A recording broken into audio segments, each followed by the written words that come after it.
Oke, baik, terima kasih teman-teman sudah membersamai sampai hari ini, hari terakhir kita di Swiss. Jadi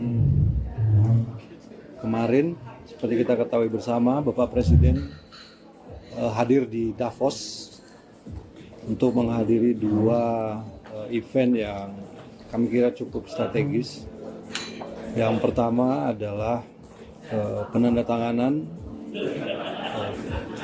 charter dari Board of Peace atau Dewan Perdamaian yang merupakan bagian dari proses yang selama ini sudah kita lakukan dalam rangka menyelesaikan konflik, mencapai perdamaian dan menyelesaikan konflik serta rehabilitasi pasca konflik di Palestina, di Gaza pada khususnya. Seperti yang sudah saya sampaikan bahwa ini merupakan bagian dari pertemuan-pertemuan antara beberapa negara Islam dan beberapa negara yang penduduknya mayoritas Islam tentang situasi yang terjadi di Palestina, dan waktu itu kita mencapai suatu kesepakatan untuk juga melibatkan dunia internasional dalam proses ini untuk benar-benar bisa mencapai satu perdamaian yang sifatnya permanen di Gaza. Dan pertemuan tersebut kemudian dilanjutkan dengan pertemuan di Mesir, di Sharm el-Sheikh, yang kemudian kemarin ditandatanganilah charter dari apa yang disebut dengan Board of Peace.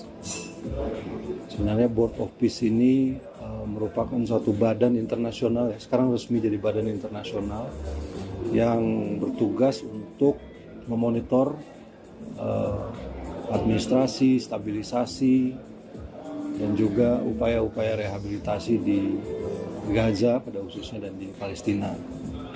Indonesia memandang bahwa karena kita juga merupakan bagian dari negara-negara yang sejak awal ikut dalam proses ini, memandang bahwa Indonesia perlu untuk ikut bergabung. Dan terus terang saja perlu disampaikan bahwa prosesnya ini juga agak cepat. Dalam beberapa hari yang lalu penandatanganan piagam ini dilakukan dan Bapak Presiden memutuskan Indonesia untuk bergabung dengan berbagai pertimbangan. Yang pertama, tentu saja kita sejak awal merupakan negara yang peduli pada perdamaian, pada stabilitas internasional, dan khususnya pada situasi yang terjadi di Palestina. Karena Board of Peace ini merupakan bagian dari upaya untuk mencapai perdamaian tersebut, maka kita harus ada di dalamnya. Dan ini juga kita lakukan konsultasi dengan negara-negara yang kita sebut dengan Group of New York. Ada beberapa kali pertemuan, sebenarnya banyak percakapan, kemudian dialog yang terjadi, kemudian pertimbangan-pertimbangan, dan 2 hari sebelum penandatanganan kemarin semuanya bersepakat untuk ikut bergabung bersama Joint of Peace, bersama Board of Peace. Negara-negara tersebut antara lain adalah Saudi Arabia, kemudian Persatuan Emirat Arab, Qatar, kemudian Jordan, Turki, Pakistan, dan Indonesia tentu saja. Mesir juga ada di situ.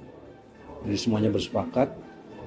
Kemudian kita meyakini bahwa Board of Peace ini adalah sebuah langkah yang konkret setelah sekian lama untuk bisa mencapai apa yang kita harapkan di Palestina. Tentu saja kehadiran semua negara-negara ini di dalam Board of Peace tersebut untuk bisa terus mengawal, kemudian memastikan bahwa upaya yang dilakukan oleh Board of Peace ini tetap berorientasi pada kemerdekaan Palestina dan tetap tercapainya solusi dua negara. Dan Karena ada pertanyaan, saya juga harus jawab. Apakah ini akan menggantikan PBB? Tentu saja tidak. Kemarin juga disampaikan bahwa badan ini tidak ditujukan untuk menggantikan PBB. Ini adalah suatu badan internasional yang merupakan yang lahir dari kepedulian untuk menciptakan perdamaian dan stabilitas khususnya di Gaza. Karena itu upaya-upaya ini kita harus ikut. Indonesia memutuskan untuk bergabung. Dan acara yang berikutnya adalah special address oleh Presiden Prabowo Subianto. Kemarin sudah kita saksikan juga sama-sama, yang pada intinya beliau menyampaikan, memaparkan arah kebijakan ekonomi Indonesia, hal-hal yang sudah dilakukan oleh pemerintah selama kurang lebih 15 bulan. Disampaikan bahwa upaya-upaya yang kita lakukan meliputi reformasi struktural, kemudian perbaikan-perbaikan governance, termasuk penertiban hal-hal yang irreguler selama ini dan ilegal, kemudian meningkatkan efisiensi dari pemerintahan itu sendiri. Dan beliau juga menyampaikan program-program yang dilakukan pemerintah di bidang investasi sumber daya manusia. Karena tanpa sumber daya manusia yang berkualitas, apa yang kita inginkan dan kita cita-citakan bagi bangsa kita itu tidak akan terwujud. Dan dari beberapa respon yang kami dapatkan, dunia internasional menyambut baik pidato tersebut. Kemudian juga saya kira ini membuat posisi Indonesia saat ini di dunia internasional berada di dalam satu tingkat yang saya kira jauh lebih tinggi.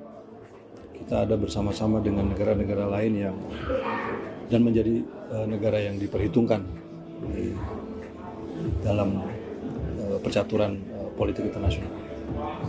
Saya kira itu saja. Pertanyaan? Dengan bergabungnya Indonesia ke BOP ini, apakah artinya Indonesia juga memiliki posisi yang lebih kuat untuk mendorong solusi diplomatik, misalnya daripada hanya misalnya mengecam dari luar forum gitu? Saya kira iya, itu salah satu alasan juga ya kita masuk ke dalam untuk bisa mempengaruhi, untuk bisa memberikan masukan, saran, pertimbangan.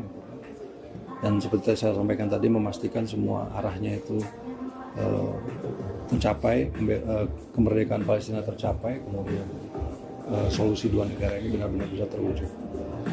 Dan kemarin juga kita saksikan bahwa sesuai dengan apa yang menjadi peace proposal dari Presiden Trump, bahwa akan ada satu badan teknokratik ya, sifatnya teknokratik dari pihak Palestina. Kemarin juga sudah disampaikan juga, sudah ada. Jadi, kita akan terus melakukan upaya-upaya seperti yang disampaikan oleh Bapak Presiden. Kita harus memberikan perdamaian satu kesempatan, dan ini adalah sebuah kesempatan yang realistis karena tidak ada alternatif lain. Kalau selama ini banyak negara menyampaikan kecaman, menyampaikan statement, tetapi saya kira kehadiran Board of Peace ini dan langkah-langkah yang akan dilakukan ke depan itu merupakan sesuatu yang tangible sifatnya dalam rangka mencapai kemerdekaan Palestina.